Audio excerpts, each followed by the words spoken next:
Hello friends, कैसे हैं आप। स्वागत है आपका इंडिया कैन इन्वेस्ट में। ये हमारी कोर्स का सेकंड पार्ट है और इस वीडियो में हम सीखेंगे वैल्यू इन्वेस्टिंग क्या होती है और वैल्यू इन्वेस्टिंग हम कैसे कर सकते हैं। इसका स्मॉल व्यू हम लेंगे और इसके अलावा हम प्राइस टू बुक रेशो और स्टैंड अलोन और कंसोलिडेट में क्या डिफरेंस होता है ये सीखेंगे। तो चलिए शुरू करते हैं इंडिया कैन इन्वेस्ट। हमने पिछले इंट्रोडक्शन में बात की कि वैल्यू इन्वेस्टिंग का मतलब है कि जब हम कोई कंपनी चूज़ करनी होती है किसी भी स्टॉक में, हमें मतलब कंपनी को चूज़ करते हैं इन्वेस्ट करने के लिए, तो हमें वैल्यू इन्वेस्टिंग का कॉन्सेप्ट ज़रूर सीखना चाहिए। क्योंकि दोस्तों जो कि इंडिया वर्ल्ड के फोर्थ रिचेस्ट पर्सन हैं, जो काफ़ी सालों से वो टॉप 10 के रिच पर्सन है, जिसे कि पूरी दुनिया जानती है, वारन बफेट।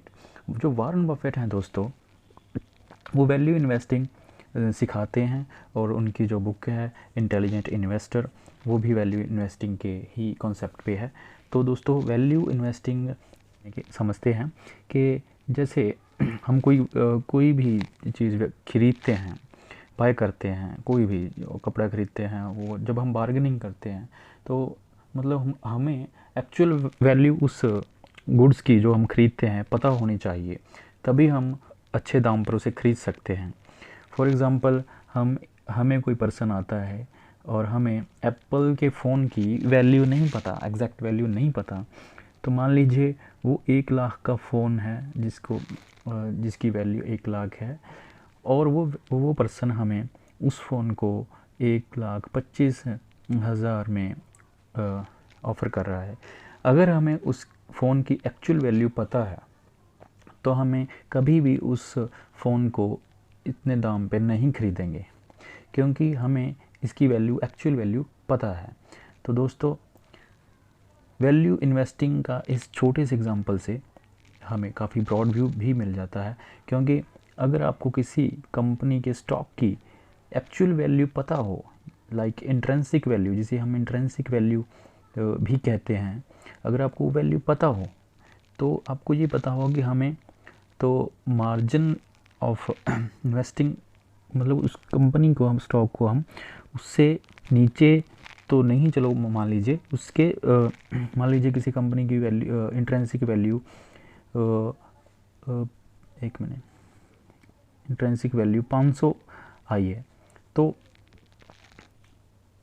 जो इस कंपनी के स्टॉक की वैल्यू 500 आई है, तो हम उसको 500 के नियर अबाउट 550 पे खरीद सकते हैं या इससे नीचे खरीद सकते। मेनली कॉन्सेप्ट ये है कि उसकी इंट्रिंसिक वैल्यू से हम नीचे खरीदें उस स्टॉक को, तो वो ज़्यादा बेहतर होता है। तो दोस्तों आपको वैल्यू इन्वेस्टिंग का कॉन्सेप्ट समझ में आया, तो आगे चलते हैं। स्टैंड अलोन स्टेटमेंट्स और कंसोलिडेटेड स्टेटमेंट्स में ये डिफरेंस है दोस्तों कि जो भी वो कंपनी का बिजनेस है, मान लीजिए उस कंपनी का मेन बिजनेस है, जो कंपनी के प्रमोटर चलाते हैं अवर बिजनेस,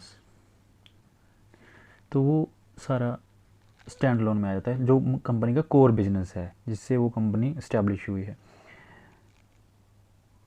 तो दोस्तों जो कंसोलिडेटेड स्टेटमेंट है वो क्या है, एक तो बिजनेस वो हो गया जो हमारा कोर बिजनेस है, इसके अलावा जो भी हमारा बिजनेसेस हैं, लाइक हमें किसी में इन्वेस्ट किया है या और किसी कंपनी में इन्वेस्ट किया है, तो वो सारा टोटल हमारा वो कंसोलिडेटेड स्टेटमेंट में आ जाएगा। तो दोस्तों मेन बात ये है कि हमें जब भी किसी स्टॉक को एनालिसिस करना है तो हमें स्टैंड अलोन नहीं देखना है स्टेटमेंट्स, हमें सिर्फ कंसोलिडेटेड स्टेटमेंट ही देखनी है। बिकॉज़ अगर हम सिर्फ स्टैंड अलोन स्टेटमेंट्स ही देखेंगे उस कंपनी की, तो हमें सिर्फ उनके कोर बिजनेस बारे में ही पता चलेगा, लेकिन उनके जो अदर बिजनेस है जिससे उसकी कंपनी में इम्पैक्ट पड़ सकता है वो हमें नहीं पता चलेगा। तो हमें क्या है, कंसोलिडेटेड स्टेटमेंट्स ही देखनी चाहिए दोस्तों। अब हम आ गए हैं टिकर फिनोलॉजी की साइट पर, जहाँ पर हम रिलायंस इंडस्ट्री लिमिटेड के स्टॉक को फंडामेंटली एनालिसिस कर रहे थे। तो दोस्तों ये देखिए आप कि जो यहाँ पे ब्लू टिक है, स्टैंड लोन लिखा हुआ है, तो हम इसको क्लिक करते हैं जब, तो ये कंसोलिडेट में कन्वर्ट हो जाता है। तो दोस्तों आपको जब इस साइट पे आना है तो पहले जब आप किसी स्टॉक को एनालिसिस करेंगे तो आपको ये क्लिक कर देना है। जैसे अब स्टैंड लोन हो गया तो अब ये क्लिक करेंगे तो उसके बाद ये कंसोलिडेट हो जाएगा दोस्तों। तो ये आपको ध्यान रखना है, जो हमने कंसोलिडेटेड और स्टैंड लोन का कॉन्सेप्ट सीखा है, तो ये जो ज़रूरी है दोस्तों। तो अब दोस्तों आगे चलते हैं, अब बात करते हैं प्राइस टू बुक वैल्यू की। तो दोस्तों जैसे कि आपको ध्यान चेक किया होगा कि प्राइस टू बुक वैल्यू क्या होती है।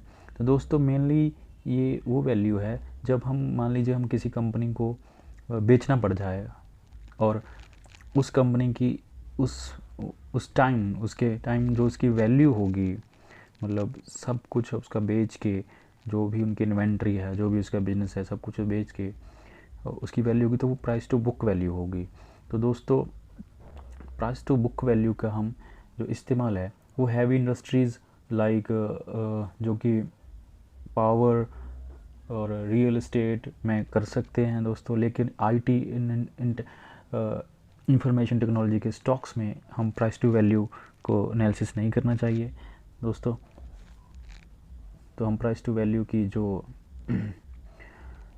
पीई के अकॉर्डिंग, ये देखिए दोस्तों यहाँ पीई चार्ट का एनालिसिस और P price to book value का हम चार्ट को एनालिसिस कर सकते हैं। जैसे एयरलाइंस की प्राइस टू बुक वैल्यू है जो कि 28 अगस्त 2018 को 1.82 थी, लेकिन अब ये बढ़कर 3.23 हो गई है दोस्तों।